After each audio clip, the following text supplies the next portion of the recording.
de Oye, conferencias panamericanas.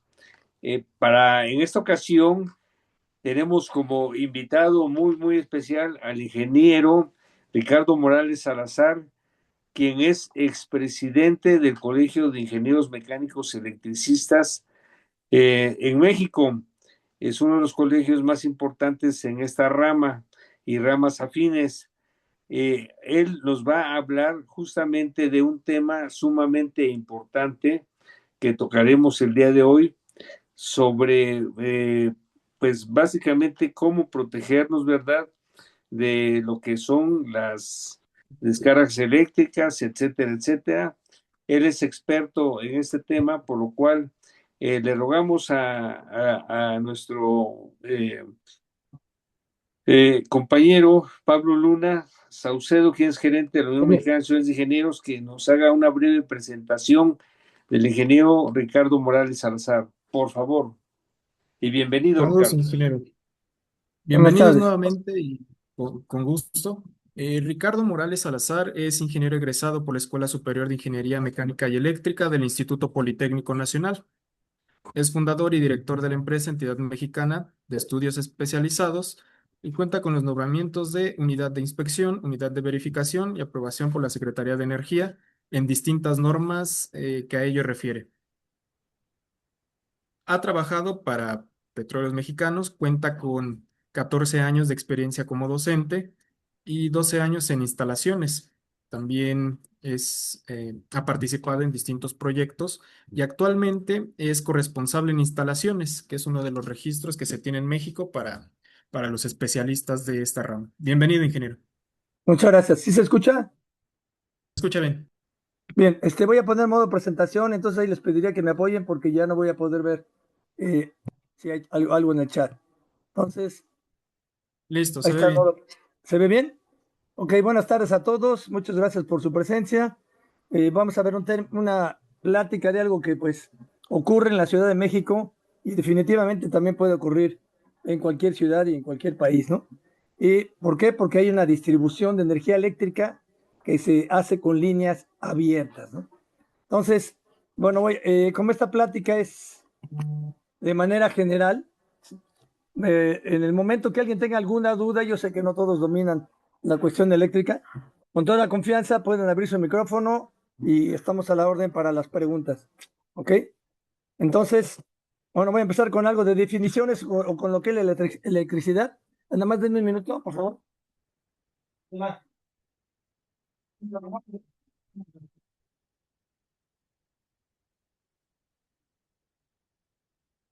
Bien, entonces, de manera general, pues, ¿qué es la electricidad? Pues la electricidad es el movimiento de electrones dentro de un cuerpo, sea sólido, líquido o gaseoso. Todos los cuerpos están constituidos por moléculas, las moléculas por átomos, y ya sabemos que pues, los átomos tienen neutrones, protones y electrones. Y ese movimiento de electrones a través de un cuerpo, pues es lo que llamamos electricidad. Por lo tanto, todos los cuerpos que tienen átomos tienen la posibilidad de transmitir o de hacer pasar corriente eléctrica a través de ellos. ¿Qué es lo que hace? ¿Por qué? Pues normalmente el cuerpo humano puede conducir corriente eléctrica, claro que sí, pues es como cualquier cuerpo que tenga electrones. ¿Qué es lo que hace que se muevan los electrones? Una fuerza. ¿Cuál es esa fuerza? La fuerza que llamamos eléctricamente voltaje, tensión eléctrica o diferencia de potencial. ¿Ok? Entonces, pues aquí hacemos una analogía, cómo sería esa fuerza y qué es esa diferencia de potencial. Entonces yo tengo una bomba pues una motobomba que sube agua a un tanque y de aquí a las diferentes alturas, vamos a decir, vamos a tener diferentes diferencias de potencial. Ese potencial, ese voltaje, esa tensión eléctrica, la vamos a hacer análoga con nuestro sistema hidráulico y vamos a decir que es la presión de la tubería, la presión que se ejerce sobre la tubería para conducir el caudal o el flujo de corriente, que esta corriente podría ser un líquido, ¿no? Si es agua, pues es el agua, es el líquido. Entonces aquí la analogía entre el sistema hidráulico y el eléctrico es la presión, es el voltaje. Y la corriente eléctrica, pues es el caudal o el flujo del líquido.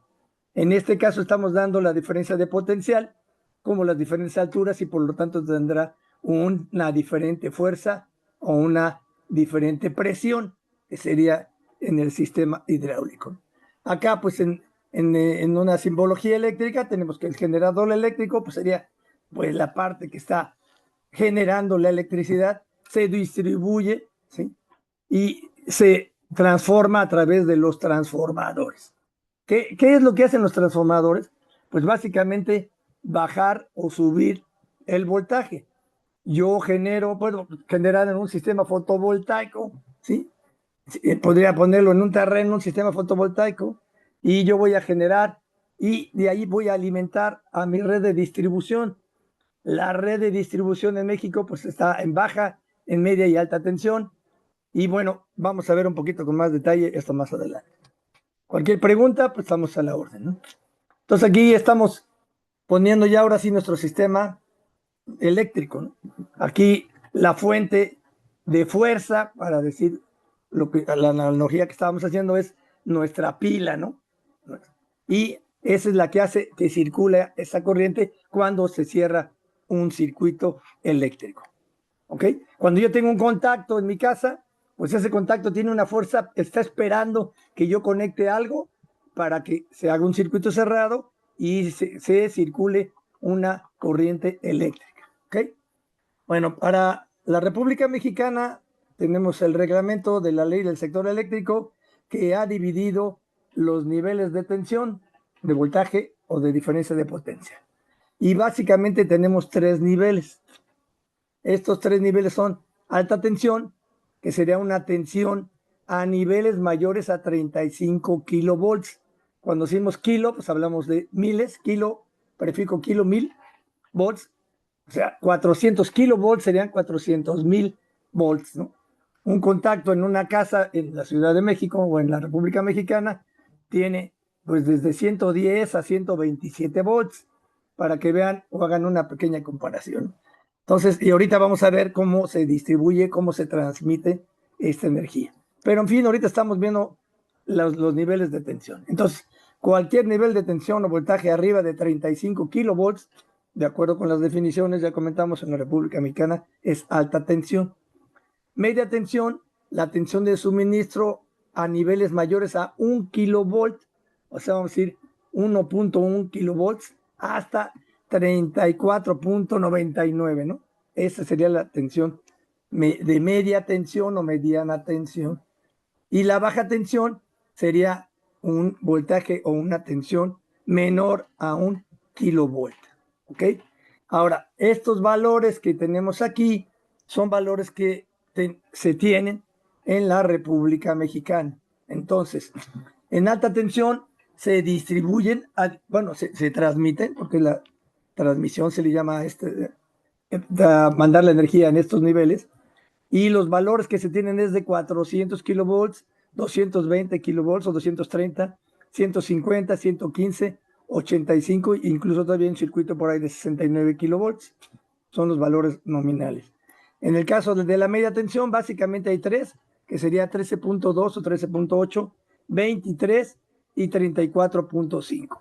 Claro que el nivel de 6.4 kV o 2.4 kV quedarían en la media tensión, pero esos no son valores que existan en la red de distribución.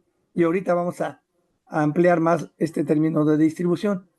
Y la baja tensión, que también se hace distribución, es normalmente en la red en México en 220 volts. O sea, si yo necesito 480 volts, 460 volts, no los voy a obtener en la red de baja tensión en México. ¿Ok? Entonces son valores para tener una idea de lo que vamos a hablar. Entonces, ¿cómo se han dividido? Bueno, vamos a ver que para alta tensión, 35 kilovolts, y le llamamos transmisión. Y al encargado de la transmisión, la ley en México le llama transportista. Ok, dice los transportistas. A la media tensión, ya dijimos que es de 1 a 35 kilovolts, eso le llamamos distribución. Y al que opera la red de distribución le llama distribuidor. Baja tensión, ya vimos que es menos de 1 kV, eso también es distribución, es decir, lo que vamos a ver a continuación es que le llamamos distribución tanto a la baja como a la media tensión, ¿sí? Y el que opera la red de distribución la llama distribuidor, la ley.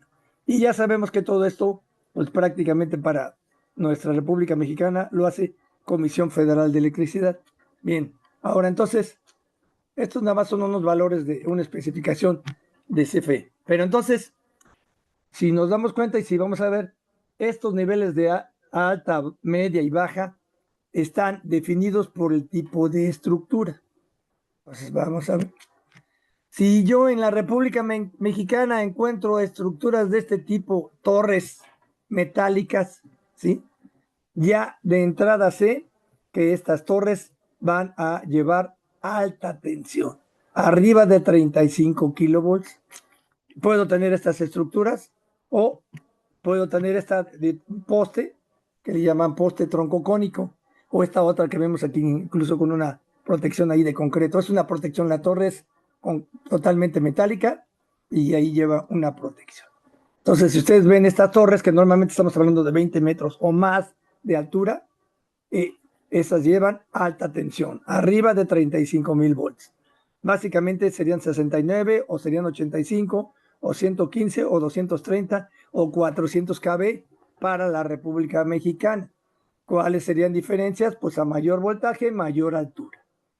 ¿Tenemos un riesgo en la vía pública? Sí, tenemos que estas torres pues tienen un derecho de vía, le llaman derecho de vía o servidumbre de paso, le llaman. ¿Qué quiere decir esto? Que no pueden existir ni construcciones, ni ningún tipo de instalación o algo debajo de estas líneas, por el riesgo que representa una caída de estas líneas. ¿Sí? Afortunadamente, pues su altura, bueno, sí ha habido, sí hemos visto en internet videos de, pues de algún, pues ¿qué diremos? Borracho, drogado que se ha subido a una torre de alta tensión y pues se ha electrocutado, ¿no? Por ahí ha circulado en internet, ¿no? Pero es realmente pues inaccesible, ¿no?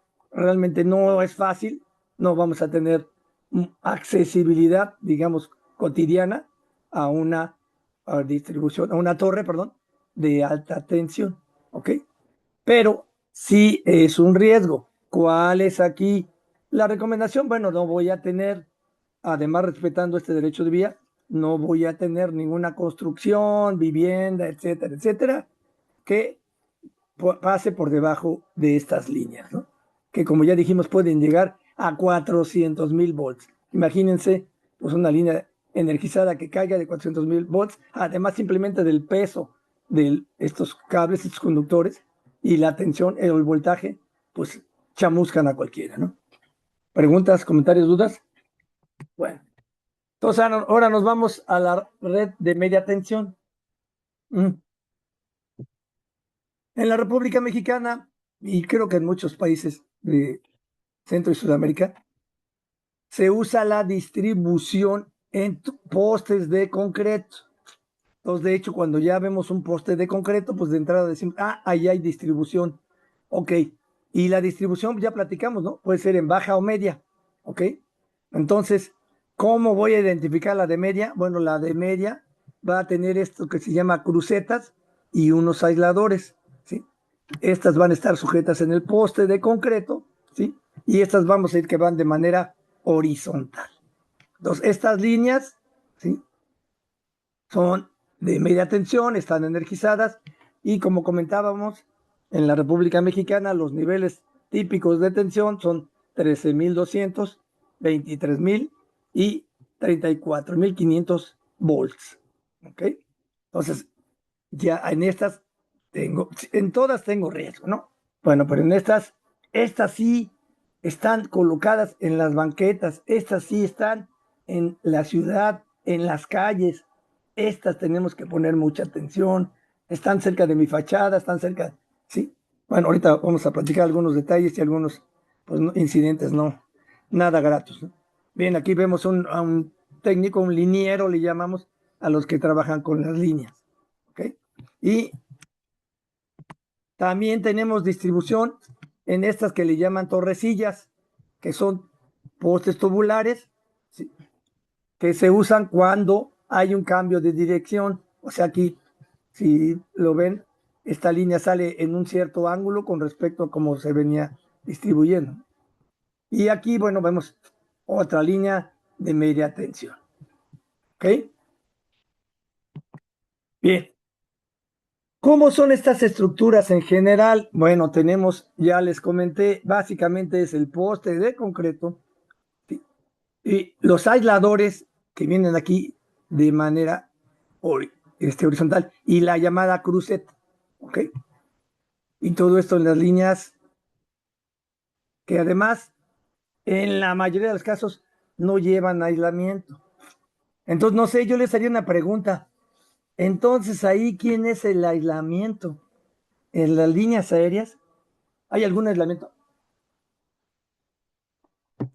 Pues sí, sí lo hay, porque si no hubiera aislamiento, tendría un arco eléctrico. Estas líneas de fuerza, de voltaje, de tensión, ¿sí?, que tienen una fuerza de campo eléctrico, si se acercan, se puede saltar un arco eléctrico, puede saltar una chispa, un arco eléctrico.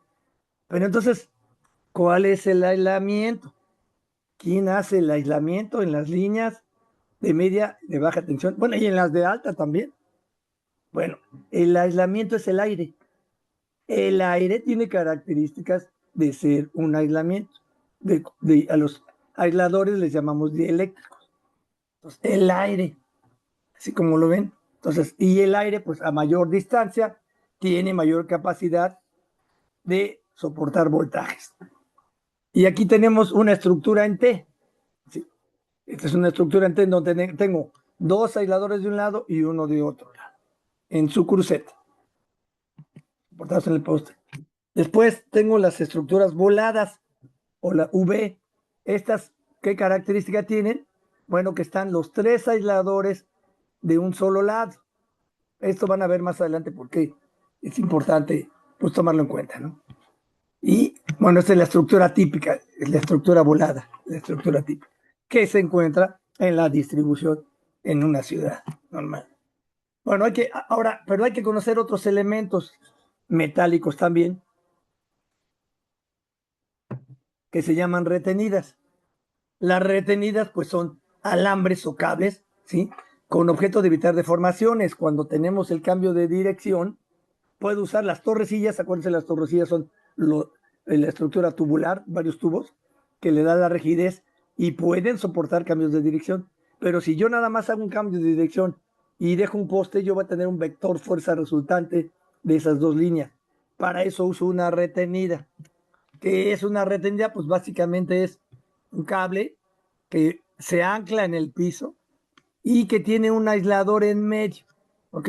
Entonces ya lo dijimos, este cable es para compensar la fuerza, ¿sí?, el vector resultante de fuerzas cuando hay un cambio de dirección en esta distribución o en esta trayectoria de estas líneas de media tensión. ¿Y para qué es el aislador? Bueno, este es con el motivo de que si se llega a caer alguna de las líneas energizadas y toca la retenida, pues este cable, este aislador nos sirve para que esté aislado, porque esto está a nivel de piso. Entonces, en la banqueta puede estar una persona. Entonces, de entrada, bueno, estos cables no tienen energía eléctrica, son retenidas, no tienen. Pero arriba sí tenemos los cables que llevan energía. Muy bien. Entonces, aquí son diferentes tipos de retenidas, ¿sí? Pero nada más, bueno, para ti. También si están en la calle, bueno, una recomendación.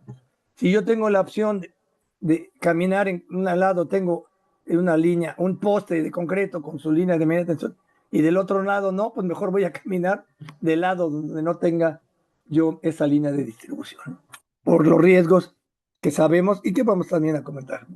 Entonces, y las retenidas, bueno, pues ahí también no tropezar con las retenidas, porque también es peligroso. Es una retenida de poste, usamos el poste para soportar, bueno, sirve de sostén de nuestras retenidas, y ya dijimos que es para que no se doblen los postes. Cuando vean postes doblados, pues es que no tienen una borrada retenida.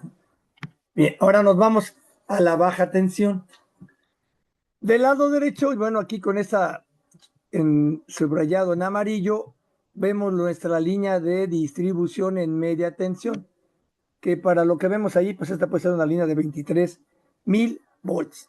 Y en la parte de abajo vemos, ¿sí?, 4 conductores eléctricos que corresponden a una línea de baja tensión. Entonces, ¿qué podemos notar? Bueno, vemos que hay 4 y aquí hay 3. ¿Por qué? Bueno, nuestros sistemas normalmente son trifásicos, es decir, reciben 3 fases, es decir, reciben 3 líneas energizadas. ¿Y por qué abajo hay 4 en la de baja y arriba hay 3? Bueno, porque en la línea, en este caso, en esta distribución, no llevamos lo que se llama el neutro corrido, no llevamos neutro. Que por cierto, el neutro la hace también de tierra, pero bueno, no los quiero confundir ahorita con eso. Entonces, aquí nada más llevo las 3 líneas energizadas. En el caso de la distribución de baja tensión, llevo mis líneas, mis 3 fases, ABC vamos a decir, y el neutro. El neutro me va a servir para cerrar el circuito en las cargas monofásicas. Una lámpara, cualquier artefacto normal de nuestra casa tiene una alimentación de fase y neutro. Entonces ese neutro es el cuarto hilo que viene aquí en la parte baja. ¿Y cómo le hacemos aquí? Bueno, entonces nada más vamos a imaginar, yo genero, por ejemplo, en México hay una planta generadora hidroeléctrica que está en Infiernillo, que está por Guerrero, que está, no sé, a 500 kilómetros de la Ciudad de México. Entonces, mando la energía en la transmisión en 230 o en 400,000 volts para compensar las caídas de tensión. Entonces llego a una subestación de distribución. En esa subestación que va a estar en la ciudad, que seguramente las han visto, ¿sí? Ahí recibo alta tensión y distribuyo en media tensión. Y después ya localmente bajo en la distribución de baja tensión. Y como ven aquí también, bueno, más adelante vamos a ver que estas líneas de baja tensión pueden estar aisladas. Yo como sé que estas no están aisladas porque tienen unos soportes aquí que se llama tipo carrete, que son aisladores, y porque están separadas. Cuando no están separadas, que están juntas, pues es que tienen un aislamiento. Ese aislamiento les permite que viajen juntas. Cualquier duda, comentario, por favor. Y entonces, ¿cómo se hace esa distribución? Bueno, entonces la distribución dijimos que es media tensión, es distribución, pero a valores de 1 a 35,000 volts. Después alimentamos estos transformadores en el poste, que seguramente ustedes los han visto. Y de ahí bajamos y tenemos 3 líneas y un neutro. Okay, aquí en el dibujo el neutro está arriba, el neutro debe ir abajo, ya prácticamente, aquí para fines prácticos del dibujo el neutro está arriba. Y las líneas que están energizadas sería aquí en este caso línea 1, línea 2 y línea 3, y el neutro nos sirve para cerrar el circuito. Entonces es un sistema de distribución normal en una ciudad. ¿Sí? Bueno, ya dijimos, viene la transmisión, vamos a ir en 400,000 volts, llega a una subestación, que normalmente está en las afueras de una ciudad, y ahí bajo de 400,000, en el caso de la Ciudad de México, a 23,000, las mando en 23,000, y luego bajo en los transformadores de 23,000 a 220 volts, y alimento las casas, si puedes, con una fase y un neutro, pues ahí bajo a 127 volts. O dependiendo la carga para la Ciudad de México, dependiendo la carga eléctrica, hasta 5 kilowatts o hasta 5,000 watts, me dará una alimentación de una fase. Hasta 10 kilowatts me darán 2 fases, y arriba de 10 kilowatts me darán 3 fases. Sí, voy a recibir la energía en baja tensión. Ok, y aquí también pues ya vemos que en nuestro aislador, ¿quién es el aislante? El aire. En nuestra república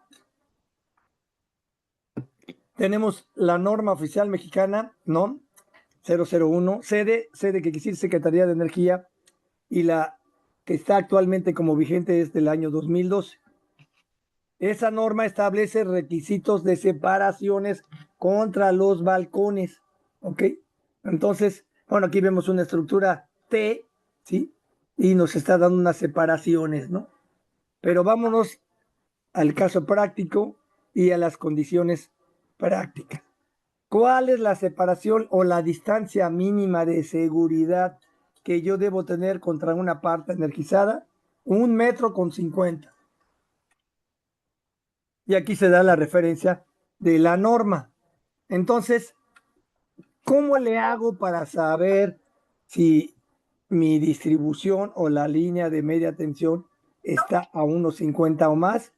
Pues fácil, no me subo al poste, simplemente mido la banqueta. Mi banqueta tiene 1,50 o más, ok. Entonces si pongo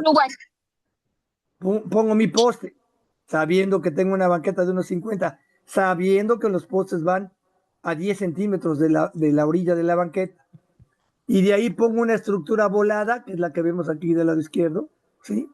Y con eso ya estoy asegurando que tengo las normas de seguridad y estoy cumpliendo. Si me acerco y rompo esa distancia de 1,50, estoy en riesgo de una electrocución. ¿Ok? Entonces, por favor, los constructores, o en nuestro caso, pues llamamos a los DROs, ¿sí? Inclusive los corresponsables en seguridad estructural, debemos de confirmar, por supuesto, los corresponsables de instalaciones, que nuestra banqueta tenga mínimo 1,50. Si no tiene ese 1,50 m, no vamos a cumplir la norma y tenemos riesgos por la cercanía de la línea, ¿no? Entonces, por ejemplo, aquí vemos una fachada donde yo tengo la ventana y obviamente pues aquí pues no tengo 1,50 y aquí tengo una parte energizada y aquí al abrir la ventana yo ya me estoy acercando. Entonces, bueno, ¿por qué? Ahorita me faltó comentarles por qué la preocupación o por qué pues este interés de difundir estos riesgos, porque en la República Mexicana en promedio hay de 1 a 2 electrocutados por día, es decir, hay cerca de 500 electrocutados en un año por desconocimiento del riesgo de las líneas de distribución. Y parte de lo que pues estamos pugnando con organizaciones como la UMAI es que se difunda este conocimiento. No se trata de, no se trata de que haya pues una histeria en cuanto a que no vayan a dejar instalar, no vayan a dejar instalar líneas de distribución, pero sí se trata de que se dé un conocimiento para saber qué riesgo tenemos, ¿no? A ver, un segundo. ¿Qué pasó, Marco? ¿Perdón? Vaya. Bien, entonces, esa es la idea, ¿no? Por favor, aquí, ¿cuál sería lo interesante de esta plática? Que se difunda que hay un riesgo donde hay un poste de concreto con líneas de distribución. Eh, pues en el colegio de ingenieros, bueno, ustedes saben, ahí el colegio tiene la atribución de nombrar peritos. Y los peritos normalmente, pues, nos están llamando para los juicios en donde hay demandas contra la Comisión Federal de Electricidad porque hay electrocutados. Les platico 3 casos. Por ejemplo, uno, iban a cambiar unas ventanas, el aluminiero llega con sus perfiles de aluminio, abre la ventana, saca el perfil y había una línea de media tensión cerca, pues le dio una descarga eléctrica, se electrocutó.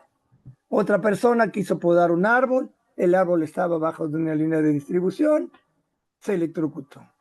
Otro se puso a pintar en una fachada con esos rodillos y esas extensiones que ustedes conocen, ¿sí? ¿Y qué pasó? Se acercó a la línea de media tensión, se electrocutó.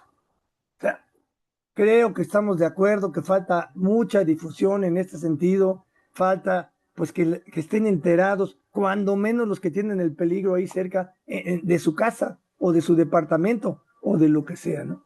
Entonces, bueno, para mí sería muy interesante que se difundiera y que pues salgamos con esta idea de que pues, la población conozca los riesgos y sobre todo los que viven en una condición como esta. ¿Ok? Bien. ¿Qué opciones de solución tenemos? Bueno, como de manera general.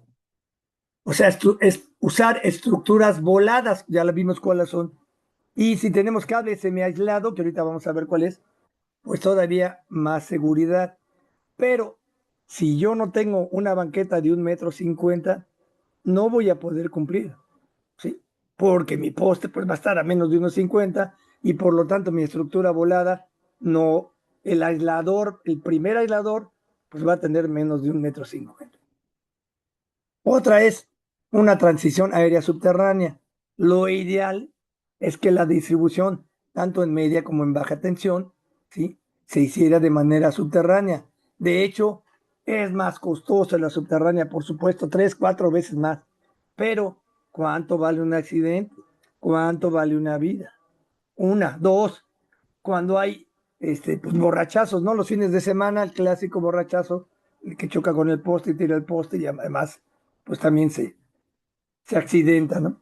Entonces, ¿qué pasa? Pues evitamos esos riesgos. Tres, cuando hay huracanes, cuando hay tifones, ciclones o lo que sea, cuando la línea subterránea prácticamente no le va a pasar nada.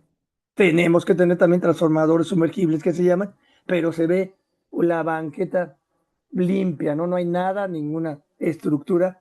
Entonces, debemos de tender a que las instalaciones sean subterráneas. Son más costosas, sí, pero llevan mayores beneficios. También hay un sistema de red compacta en donde la línea de media viene aislada, ¿sí? Y esto pues nos da facilidad, bueno, nos da ventajas de estar más cerca de esas líneas. También se usan unas mangas aislantes que las vamos a ver más adelante, pero el problema de estas mangas es que no pueden estar de manera indefinida, o sea, su construcción, que es de plástico, de PVC, con el tiempo se vuelven quebradizas, se rompen, se deterioran, ¿no? Y bueno, y ya en el último de los casos, pues en donde tengamos postes cerca de fachadas, pues lo ideal o lo recomendable es colocar etiquetas con algunas advertencias. Ok, ahorita lo vamos a ver. ¿No hay preguntas, comentarios? Seguimos. En este es un cable semi-aislado. Se le llama semi-aislado porque no tiene el aislamiento completo para dar una seguridad al 100%. Pero esto sí, pues es mejor que tener el cable sin ningún aislamiento. Esta sería una opción. Entonces, si yo tengo un poste, mi banqueta es de 1,50 más, bueno, ahí me pido, bueno, de alguna manera me voy a encargar de que la estructura sea volada para que los aisladores queden separados de la fachada. Y si el cable es semi-aislado, pues todavía tengo mayor seguridad, ¿no? Ok, aquí tenemos la transición aérea subterránea. Aquí vemos en la aérea, vemos los cables que no tienen aislamiento. Ya dijimos que el aislamiento aquí es el aire. Y aquí viene una transición, aquí se vuelve de aérea, se vuelve subterránea, o sea, en los cables, ¿sí? Ya aquí este cable, cualquiera de estos tres, su aislamiento es al 100% y yo los podría tocar y no me va a pasar nada. Digo, no lo vamos a hacer, pero la tensión, el voltaje, el potencial en el exterior de sus cables es cero. Entonces, ¿qué puedo hacer? Si yo en una fachada estoy cerca de mis postes y mi línea, pues vuelvo subterráneo, cuando menos en el tramo de mi fachada. Ya de lo que es mi fachada, no estoy en riesgo y puedo regresar otra vez, puedo hacerla a la inversa, ¿no? Ya después de aquí alimento a la línea de media tensión que viene aérea, que no está aislada. Este nada más es un detalle, cómo se hace, o sea, y los elementos que llevan y que forman parte de la estructura. ¿Okay? Ahora viene otra solución, el sistema de red compacta SCR para media tensión. En este caso ya ven que normalmente se usan 3 fases. Entonces aquí tenemos 1, 2, 3. Y como tenemos un cable semi-aislado con un aislamiento adecuado, yo puedo tener este tipo de soporte que llaman espaciador angular y donde yo puedo conducir mis cables. Y bueno, si ustedes lo ven, esta ejecución es más compacta. ¿Cuál sería la contra? Bueno, que este tipo de estructuras no es muy utilizada, por lo tanto, esos elementos no son muy fácil de encontrar en el mercado. Entonces, una reposición es realmente complicado, no es fácil, pero no deja de ser una solución. Este es como se vería.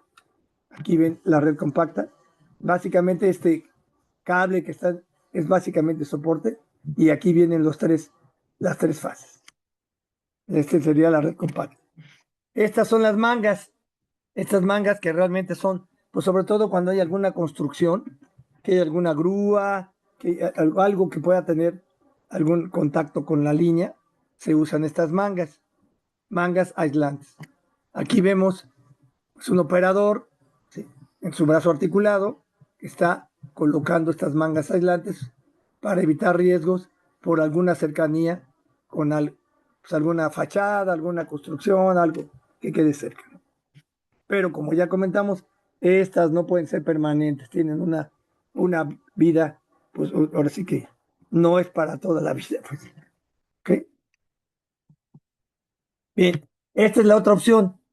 Esta es una propuesta peligro. Arriba, cables con electricidad. O sea, ¿qué sería aquí? Pues en las zonas como esa foto que vimos, donde está una línea que está enfrente de una fachada, que hay riesgo hasta de abrir la ventana, pues poner una etiqueta que la puedo colocar en mi poste sin problemas. Esta puede ser tamaño carta, no me va a costar nada realmente comparado contra la ventaja y la seguridad que me está dando. Y con esto estoy informando a los que están cerca de esa línea, pues que tienen un riesgo, ¿no? Y que cuando menos tomen las precauciones, ¿no? Si van a pintar, pues no es cualquier pintor, ¿eh? No lo va a poder hacer cualquier pintor. Si alguien tiene un problema con un árbol que esté, no se van a subir a podar, lo van a hacer a través de, pues en nuestro caso, la Comisión Federal de Electricidad, ¿no? Si van a cambiar alguna ventanería, pues que tengan cierta precaución de no acercarse a las líneas por el riesgo que esto representa, ¿no? Bueno, estas serían algunas de las soluciones y algunas de las propuestas. Realmente, pues consideramos que sí hay el riesgo de que la población en un momento, pues, se espante, ¿no? Y en un momento hasta habría protestas que no se pusiera la distribución. Pero bueno, eso es necesario para poder dar alimentaciones eléctricas. Pero sí, en un momento, pues, si se puede hacer con alimentaciones subterráneas, es más caro, pero es más ventajoso. Ok, como conclusiones, ya lo comentamos, la mejor solución es la distribución subterránea, pero también la más cara, pero ya comentamos, una vida pues no tiene precio, ¿no? Segunda opción, el cable aislado o el semiaislado presenta una buena alternativa. Las reparaciones son problemáticas en costo y tiempo, para lo que era, por ejemplo, la red compacta. La opción más económica es la estructura volada, pero la banqueta deberá tener unos 1,50 m. Si mi banqueta no tiene 1,50 m, no me queda otra más que poner o la estructura compacta o la subterránea. No me queda de otra. Si no quiero tener riesgos, ¿no? Esa es la verdad. Bien, hasta aquí sería la presentación. Me gustaría saber si hay preguntas, comentarios, críticas, aportaciones. Sí, ingeniero, me parece que hay un comentario aquí en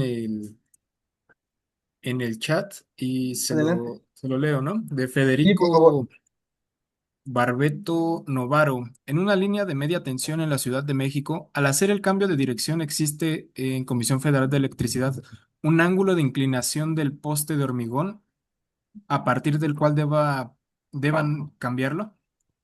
A partir de que haya, bueno, cuando esta es una pregunta interesante, porque para cuando va a haber un cambio de dirección, ¿sí? Es necesario poner una retenida porque los postes que son prefabricados de tipo por cierto, tienen 750 kilogramos por centímetro cuadrado, se supone que es el poste, ¿sí? Pero el poste, cuando viene un cambio de dirección, tiende a flexionarse, tiende a doblarse. ¿Cómo se compensa esto? Pues con una retenida. Pero si yo estoy en una calle angosta, si estoy en una banqueta y no puedo poner la retenida, ¿sí? Pues me sale la misma. Entonces ahí la solución no son los postes de concreto. Entonces ahí la solución serían las torrecillas que no necesitan retenida y que tienen una rigidez tal que no se van a doblar con el cambio de dirección. Entonces, los postes ahora sí que son los mismos. Bueno, lo que normalmente se usa son de 12, 13 y 14 metros. Normalmente está hincado 1,80 m, así lo pide la norma de vamos de 1,80 a 2 metros, queda hincado, queda ahogado, queda enterrado en el piso, ¿no? Sí. Y cualquier cambio de dirección los va a doblar. Y en cualquier lado van a encontrar postes doblados y, y hasta las estructuras, las crucetas dobladas, ¿no? Entonces, ¿qué es lo recomendable? Bueno, como no puedo poner mi retenida, ponemos una torrecilla. Estos tubos, la realidad son tubos de ciertas características, pero dan una rigidez tal que me soportan y no se van a doblar en ese cambio de dirección. No sé si quedó clara la respuesta. Me parece que sí, ingeniero. Hay otro comentario aquí en el chat y es de José Luis Gordillo Méndez. Muchas Adelante. felicidades, ingeniero Ricardo, por su exposición. Y la pregunta es, ¿el tiempo de Muchas gracias. respuesta de CFE para hacer una subterránea en línea aérea? A ver, normalmente las líneas de distribución en las ciudades pues ya están construidas y básicamente cuando se pide una alimentación eléctrica, pues se va a buscar cuál es el punto más cercano. Si nosotros necesitamos hacer una parte subterránea, ¿sí? Tendríamos que solicitarlo con CFE y lo que sí les puedo decir, que esa obra, que esa construcción va con cargo al usuario. O sea, difícilmente CFE va a cargar con ese costo, ¿sí? Entonces, se puede considerar que tiene que hacerse subterráneo. Por cierto, ahí están mis datos por si pues, nos dedicamos al proyecto de media y baja tensión de distribución, postes, líneas subterráneas, líneas aéreas, por si a alguien se les ofrece, pues estamos a sus órdenes, ¿no? Pero sí, normalmente todos esos proyectos que se salen del estándar o del normal de CFE, pues los puede hacer el usuario coordinándose con CFE y con cargo al usuario. Pero sí es posible. Gracias, ingeniero. Aquí tenemos otro de Alma Rosa Sandoval Soto. Ingeniero Morales, le agradezco su presentación, muy Gracias. clara y explicó con la mayor sencillez. Este tema no Gracias. es fácil, sin embargo, usted lo hace sumamente entendible. Muy bien. El Gracias. ingeniero Miguel Pacheco, en una diapositiva estaba rotulado el tipo de servicio trifásico y monofásico. En el caso de un servicio bifásico, ¿cómo lo puedes identificar? Entre paréntesis, de arriba hacia abajo, L1, L2, N, y ahí termina. Bueno, a ver, normalmente la distribución en una ciudad es trifásica, o sea, CFE toma el esquema que vimos, tener 3 fases y un neutro. Qué bueno que me recuerdan porque me está haciendo falta la foto donde la baja tensión, los de baja tensión, también vienen aislados y esos vienen hasta entorchados, vienen totalmente juntos, ¿sí? Porque están aislados, o sea, se pueden unir, ¿no? Entonces, en general, sí lo comenté, para alimentar a un centro de carga, porque es el nombre que recibe cualquier usuario, se llama centro de carga, ¿sí? Ustedes en su casa son un centro de carga, la oficina es un centro de carga, una industria es un centro de carga, ¿sí? Entonces, dependiendo la carga eléctrica instalada, es el número de fases con que los va a suministrar la energía CFE. Entonces comentábamos, hasta 5 kilowatts, o sea, cuentan sus aparatos eléctricos, ¿no? Y entonces, si ustedes tienen 5,000 watts, ¿sí? O menos, les darían una fase CFE. De 5,000 a 10,000, 2 fases. Y arriba de 10,000, 3 fases. Y siempre tiene que dar el neutro CFE porque es por donde se va a cerrar el circuito de las cargas monofásicas. Entonces, para identificar en mi casa, pues yo tendría que ver qué es lo que está entrando en la acometida. ¿La acometida cuál es? Pues los cables que están llegando a alimentar a mi casa o el centro de carga, ¿no? Ya dijimos que todos los usuarios son centros de carga, ¿sí? Por cierto, el tubo y el aditamento que viene arriba se le llama mufa. Por cierto, un nombre medio mafufo, ¿no? Pero bueno, así se llama mufa. Entonces viene del poste o viene de la línea de CFE, tendría que contar cuántos hilos, que ya dijimos dependerá de la carga instalada, entran a la mufa, pasan al medidor y del medidor va a nuestro interruptor principal.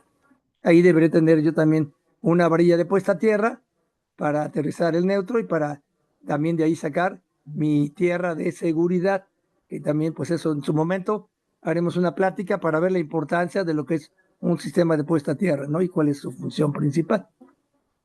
No sé si quedó la respuesta.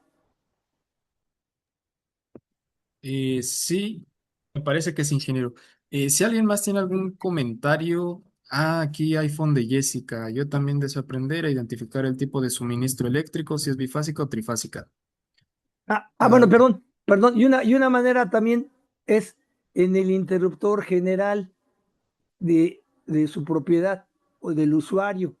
O sea, si ustedes tienen todavía, pues esos famosos, de los desconectadores de navajas con fusibles, ahí vean ustedes en la parte superior, que por cierto la parte superior se llama el lado de línea y en la parte inferior, después de los fusibles, es el lado de carga.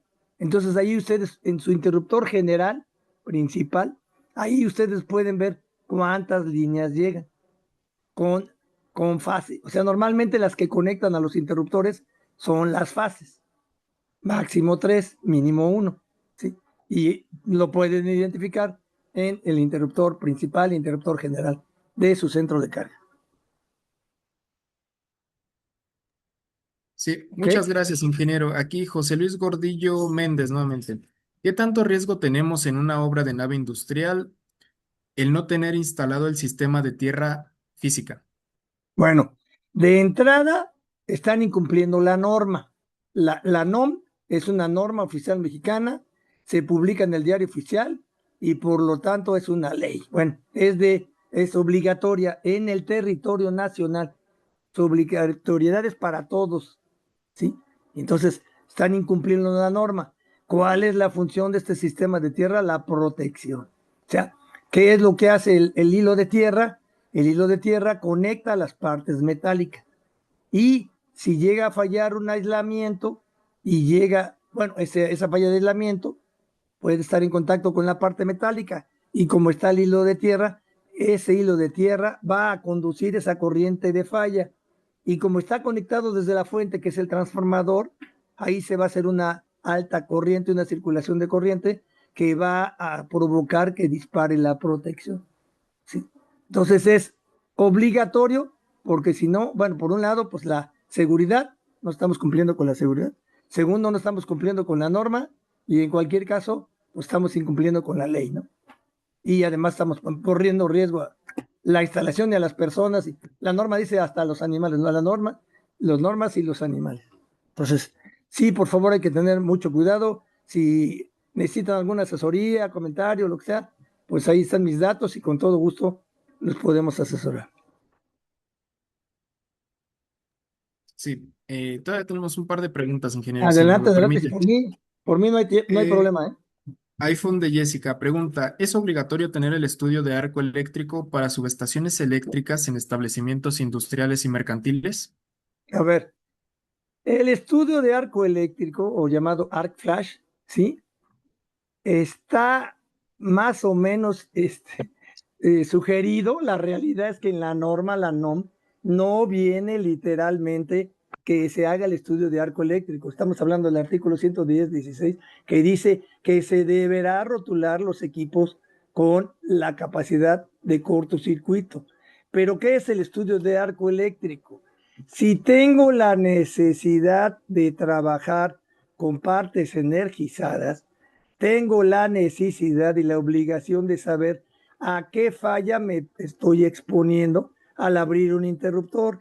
Y no necesariamente hablo trabajar, Si yo voy a medir un voltaje y está un tablero energizado, ahí simplemente para medir el voltaje estoy expuesto a una corriente de arco eléctrico.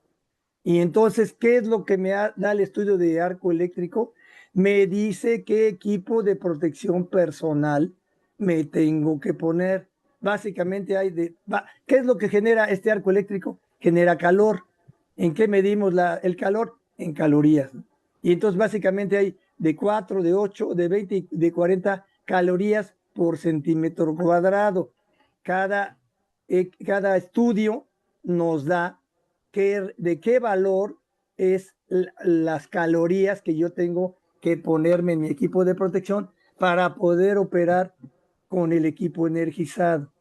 Si yo nunca voy a operar, bueno, que eso también se nunca es muy remoto, ahora sí, como dice el dicho, nunca digas nunca, pues mi equipo de protección normal, personal, casco, lentes, botas dieléctricas, guantes, serían camisas de algodón, obviamente no de nylon, ¿sí? este, Me dan una protección de un tipo, ¿no? Pero si yo voy a tener la necesidad de operar y abrir un tablero para medir voltaje o incluso hacer alguna medición o hacer alguna operación, alguna corrección, te llamo, ¿no? Te llamo, ¿sí? Tengo que saber qué me voy a poner. El equipo de 40 calorías, pues yo creo que lo han visto ustedes, es como un equipo de astronauta, ¿no? Una escafandra y un equipo y guantes, o sea, y eso es pues bastante, pues, imagínense en este calor y ponte el equipo de arco eléctrico de 40 calorías, además de que es estorboso, de que no se puede maniobrar, de caluroso, ¿sí? Entonces hay que hacer un estudio para ver qué equipo es para cada caso, ¿no?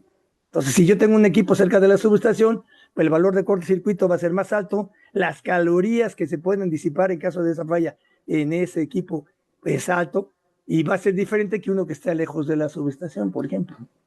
Entonces, y la norma no es tan estricta, pero por seguridad conviene hacer estudios de arco eléctrico. Por cierto, nos ponemos a sus órdenes para estudios de cortocircuito, coordinación de protecciones y arco eléctrico. No sé Gracias, si... ingeniero. Quedó, de hecho, sí, creo que sí quedó muy bien. Ya nos comentó aquí Jessica que quedó bien.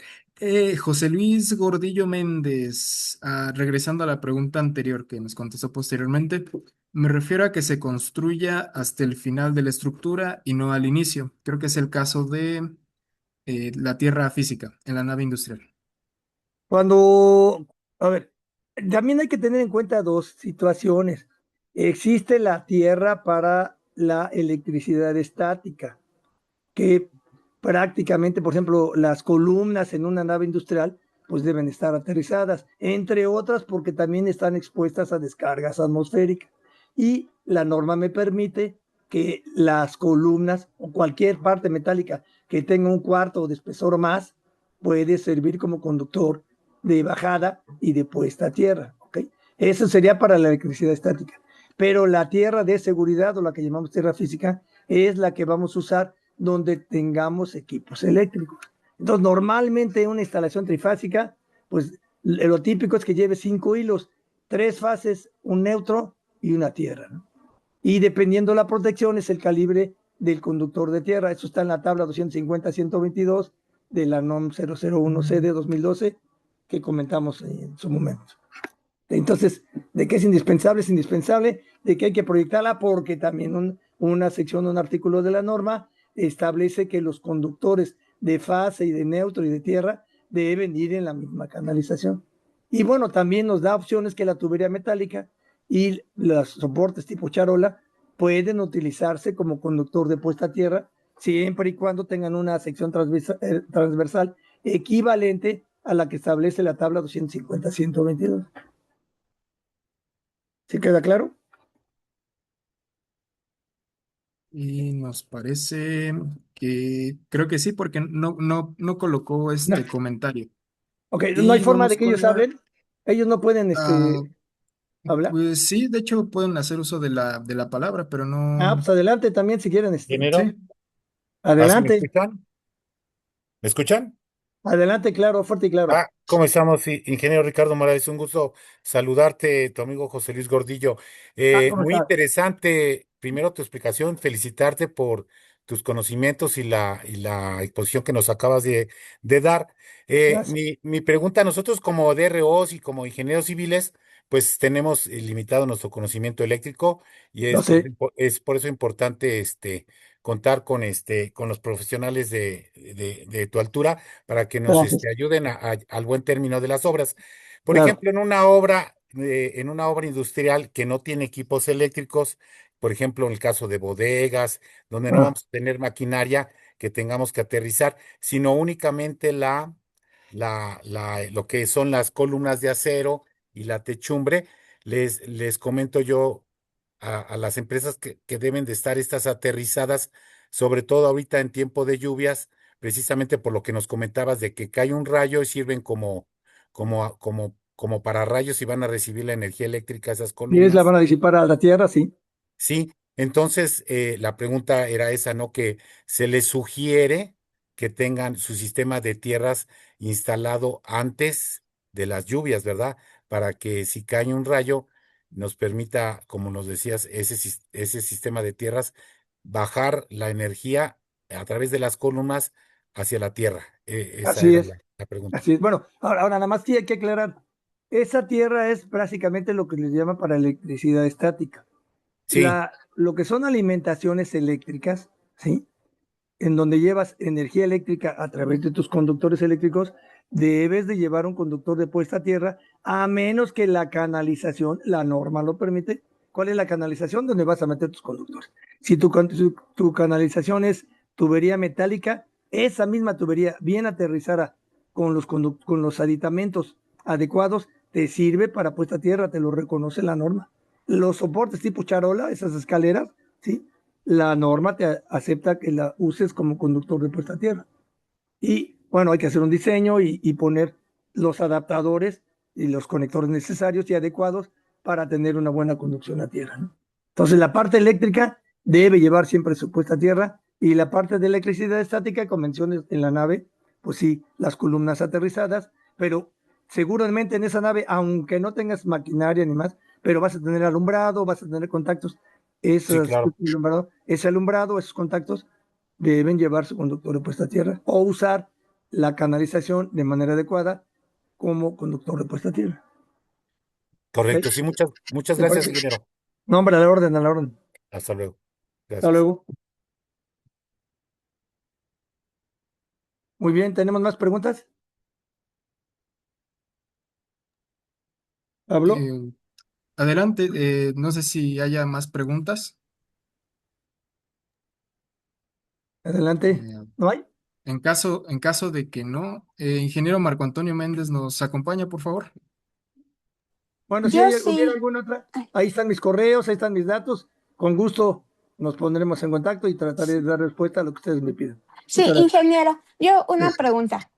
Eh, mm, yo quisiera aprender más sobre la energía estática para evitar incendios en ambientes industriales. No sé si Ujú. tengas algún curso en puerta.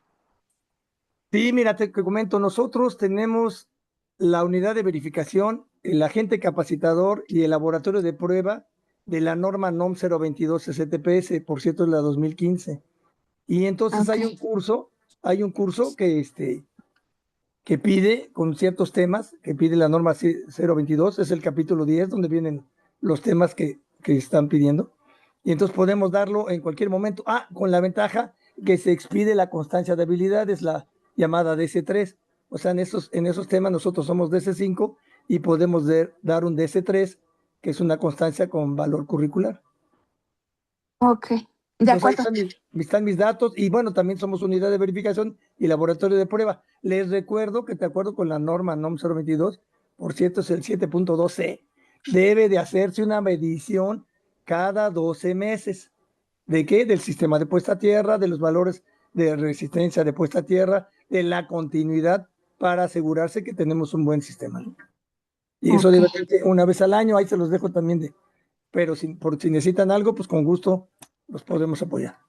Ok, y una más, maestro. Yo medí el voltaje de la puesta a tierra, no es cierto, sí, de la tierra de mi domicilio y marca 0.05 volts. ¿Eso es correcto? ¿Entre quién y quién? Entre La Tierra y quién. y el neutro. Ah, perfecto, mira, buena pregunta. Normalmente, como debe de ser, ¿sí? Si tú tienes una instalación en baja tensión, tienes que tener lo que se llama el puente de unión principal. Este puente de unión principal se hace en donde tienes el interruptor general. En ese punto es el único punto en donde el neutro y la tierra se unen. Entonces, neutro y tierra se unen, normalmente se deben hacer en una tablilla. Esa tablilla se conecta a la varilla que debe estar enterrada, ¿sí? Y si tú lo ves ahí, están unidas en un solo punto. Entonces, Ujú. entre neutro y tierra, te debe marcar 0 volts. Claro que debemos considerar que como van viajando juntos y no se están uniendo, entonces hay una inducción ahora si es inducción, tú sabes que se está produciendo una electricidad por la corriente alterna. Entonces esa inducción se va a los cables. Entonces si tienes un valor de cuánto me dijiste, 0.05. 0.05 realmente es aceptable, ¿eh? Es aceptable. Incluso la norma te habla hasta 50 volts. O sea, tú como valor máximo podrías tener hasta 50 volts. Digo, lo deseable es que sea cero, pero eso sería cerca ahí donde están unidos, ¿no? Como se van alejando, hay inducción, pero 0.05 es un valor aceptable, no provoca ningún daño y es correcto. Está bien. Muchas gracias, eso es todo. Muchas felicidades, maestro. No, gracias a ustedes. Sí, ¿Algo más? ¿alguien más tiene alguna pregunta, duda, comentario?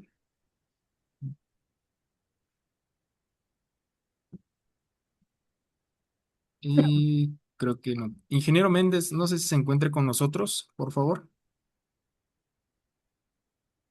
Ingeniero Marco Antonio Méndez, ya se durmió.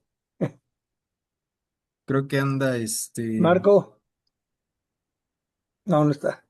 A ver. ok. Sí, ingeniero, agradecerle por su participación. Por supuesto, le comparto aquí en la pantalla su reconocimiento por su participación. En este Muy caso me bien. voy a permitir mencionar, como en todas las conferencias, a las organizaciones involucradas en la organización de esta serie, perdón, de Perfecto. capacitaciones. La Unión Panamericana de Asociaciones de Ingenieros, el Colegio de Ingenieros del Perú, la Sociedad de Ingenieros del Bolivia, el Colegio de Ingenieros de Guatemala, el Colegio Federado de Ingenieros y Arquitectos de Costa Rica, el Colegio de Ingenieros Civiles de Honduras y, por supuesto, la Unión Mexicana de Asociaciones de Ingenieros otorgan la presente constancia al ingeniero Ricardo Morales Salazar por su destacada participación en la conferencia Riesgos de electrocución en la vía pública, con fecha del día de hoy, jueves 7 de mayo del 2026. Le hacemos entrego de esta conferencia de esta constancia, perdón, y posteriormente se la hago llegar con las firmas de las organizaciones, ingeniero. Felicidades y muchas gracias. Muchas gracias a todos por su participación y por su tiempo. Y bueno, no sé si tuvimos también del exterior, si hubo presencia de Guatemala o de Perú, pero bueno, un saludo cordial y cariñoso a todos nuestros amigos de Latinoamérica. Sí. Muchas gracias, ingeniero. Y estamos pendientes, ¿vale? Gracias, buena tarde a todos. Excelente tarde, ingeniero. Hasta luego, buena tarde. Hasta luego. Nada más nos quedaríamos quienes haga falta de realizar su registro eh, para, para, para la constancia, por favor. Y de los que quedamos, si pueden encender su cámara, estaría excelente para reportar que Ok. estuvimos presentes, ¿no? Por favor. Voy a peinarme. Ok, un A ver. segundo, por favor.